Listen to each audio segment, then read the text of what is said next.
The council chamber on Vraxis Prime had never felt this small before. I watched Commander Talrek's 3 eyes blink in sequence, the way they always did when he was about to deliver terrible news. His gray exoskeleton looked dull under the emergency lighting.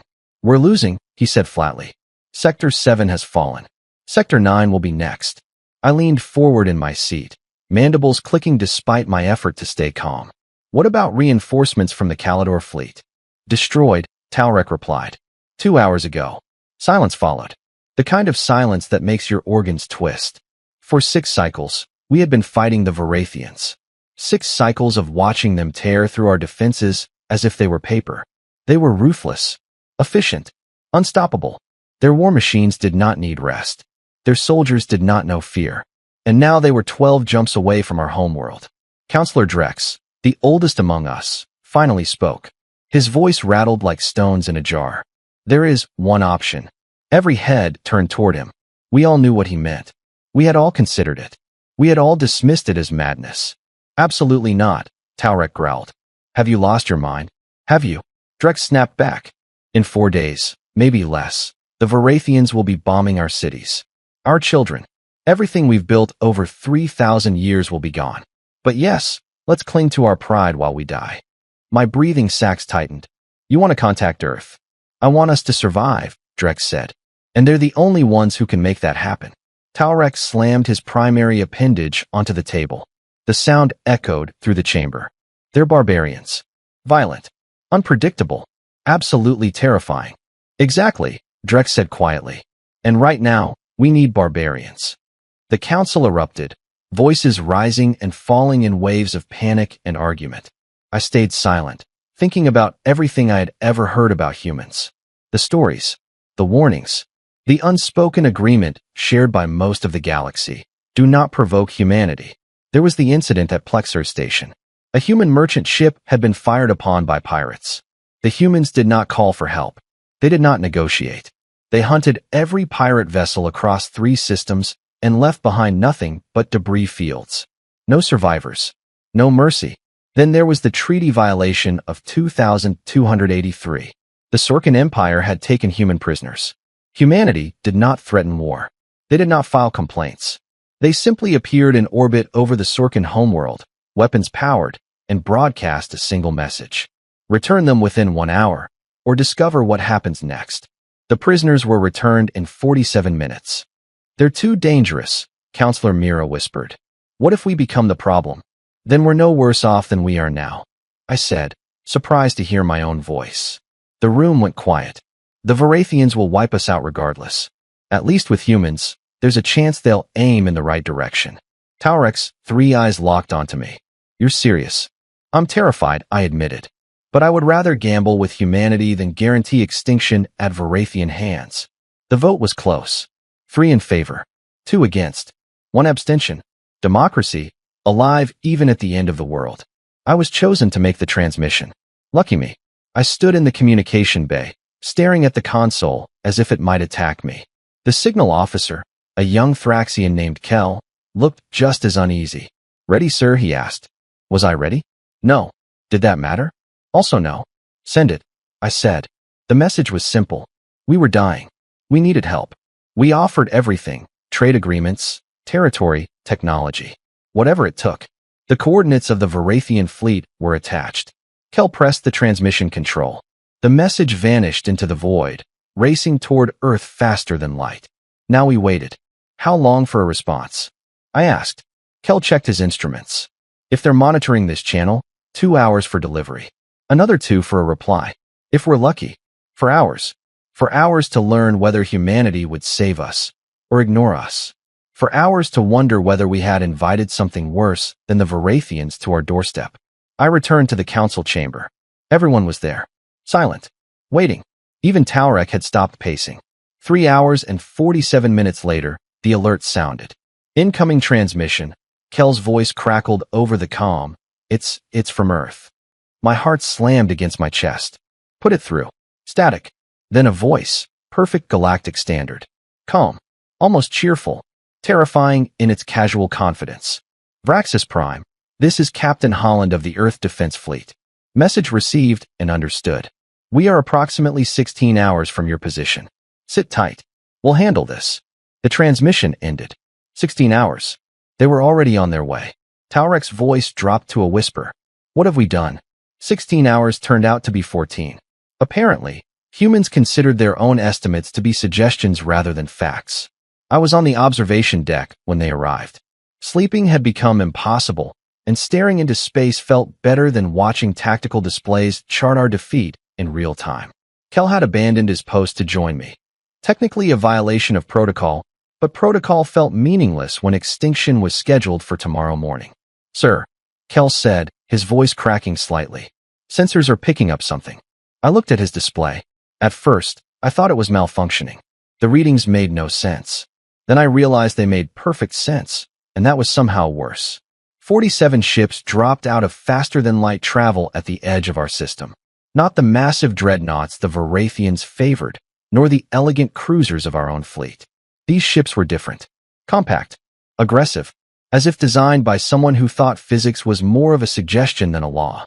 That's them, I whispered. That's Earth. The lead vessel, Captain Holland's ship, presumably, opened a channel. Not just to us, but to everyone. Every ship in the system, Vraxis and Varathian alike, received the broadcast. Attention, Varathian fleet. This is Captain Holland of the Earth Defense Coalition. You are ordered to cease all hostile actions and withdraw from Vraxis territory immediately. I waited for the Varathian response. It came quickly, which was unfortunate for them. Unknown vessels, this conflict does not concern you. Withdraw or be destroyed. There was a pause. I could almost hear Captain Holland smiling. Well, we gave them a chance, he said, clearly addressing his crew while keeping the channel open. All right, people, let's show them why nobody invades our friends. Weapons free. Try not to have too much fun. What followed would be studied in military academies for generations, assuming any of us survived long enough to build them. The human ships moved like nothing I had ever seen. They ignored standard formations. They abandoned defensive positioning. They scattered like seeds in the wind.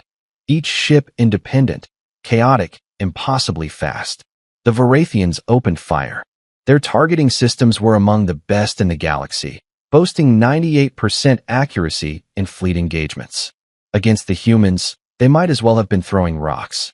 The human ships dodged, not in predictable evasive patterns, but like living creatures, as if they sensed incoming fire before it was launched. Later, I learned that human pilots did not rely entirely on automation. They flew manually, guided by something they called instinct. Madness. Beautiful, effective madness. Then the humans returned fire. I had seen weapons before, energy beams, plasma torpedoes, kinetic missiles. Standard military technology. The humans had all of that, and more. One Varathian cruiser simply went dead, every system shut down after being struck by something resembling lightning. Another began spinning wildly, its artificial gravity apparently reversed. What are they using? Kel whispered. I don't know, I said honestly. And I'm not sure I want to. The Varathian fleet, 200 ships that had crushed us for 6 cycles, lasted 11 minutes against 47 human vessels. 11 minutes.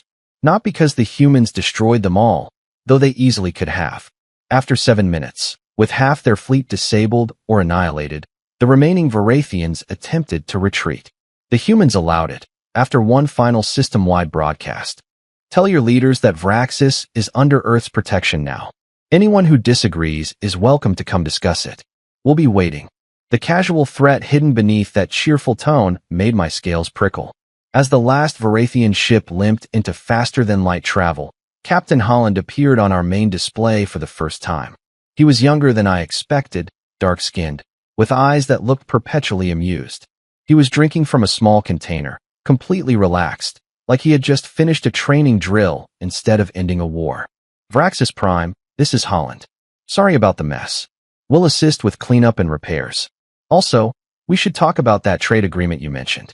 My government is very interested in your medical technology. Taurek, standing beside me, made a sound halfway between laughter and a sob. They saved us. They terrified me. I corrected. But yes, they saved us. In the days that followed, human engineers helped repair our stations, and their medical ships treated our wounded. I spent time speaking with Captain Holland. He was surprisingly easy to talk to.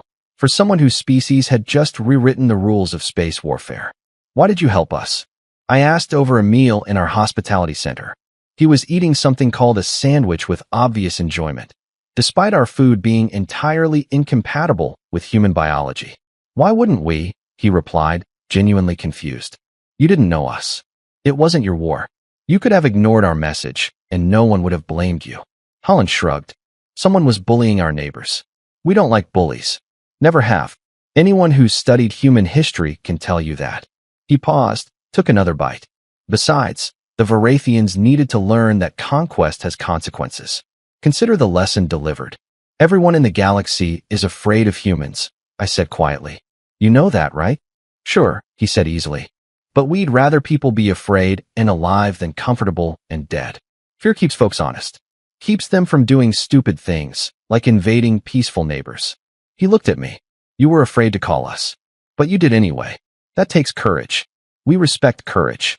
Watching him casually finish his sandwich and discuss trade negotiations, as if he hadn't ended a war in 11 minutes, I understood something. The galaxy feared humans for good reason. They were violent, unpredictable, absolutely terrifying in combat. But maybe, just maybe, having them as friends was worth the nightmares. Taurek joined us later, exhausted but alive. The last Varathian ship has left sensor range, he reported. They're gone. They'll be back someday, Holland said calmly. Bullies usually are. But next time, you won't be alone. We take care of our friends. And that was how Vraxis Prime became the first species to formally ally with Earth. Not because we trusted them, not because we understood them, but because when extinction was certain and the battle was already lost, we called the one species everyone feared. And they answered. If this story entertained or taught you something, please like and subscribe to our channel. It really helps us grow and bring you more stories like this. Thanks for watching, and see you in the next story.